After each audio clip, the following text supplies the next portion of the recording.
మొన్న 9వ తేదీ ఈ నెల 9వ తేదీన మధ్యాహ్నం ఒక ఇన్సిడెంట్ జరిగింది. దానివలన ఈ కరెద్దుల జేస్దాస్ అలియాస్ సన్ ఆఫ్ రాంబాబు అనే వ్యక్తి ఒక గాయం వలన హాస్పిటల్ అడ్మిట్ అయ్యాడు. లేటర్ ఆన్ హాస్పిటల్లో చికిత్స పొందుతూ 11th తెల్లవారుజామున చనిపోయారు. దాని మీద కరెద్దుల మణెమ్మ అనే ఆవిడ ఒక రిపోర్ట్ ఇచ్చింది.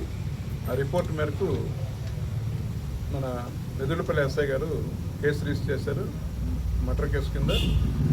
ఇన్వెస్టిగేషన్లో తెలియదు ఏంటంటే, ఈ మణెమ్మ అక్క అయినట్టే ఎస్తేరమ్మకు సుమారు 5 ఎకరాలు ల్యాండ్ ఉంది. ఆ ల్యాండ్ని తన తమ్ముడు కుమారుడు అప్పన్న అనే అతనికి కొంత, తర్వాత మృతుడైన జేసుదాస్కి ఒక హాఫ్ అన్ ఏకర్ ఇవ్వమని చెప్పింది.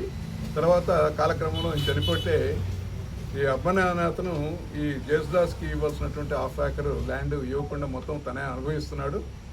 దాని మీద ఎన్నిసార్లు జేసుదాస్ అడిగినా సరే ఇతను ఇవ్వకుండా ప్రొలాంగ్ చేస్తున్నాడు.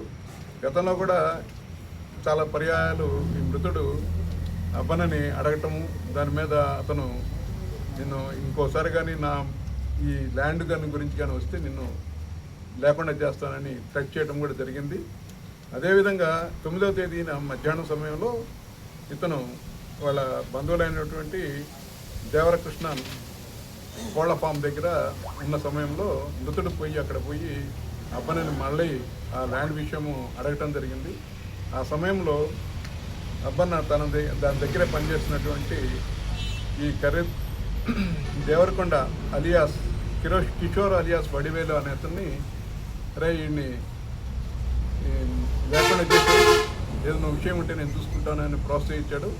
అతను ఇచ్చిన ప్రోత్సాహం మీదకు ఈ కిషోర్ వడివేలు అనే అతను ఆ పక్కనటువంటి సైలెన్సర్ గొట్టం తీసుకొని, ట్రాక్టర్ సైలెన్సర్ గొట్టం తీసుకొని ఈ మృతుడైనటువంటి జేసుదాస్ను తల మీద పట్టడం వల్ల అతను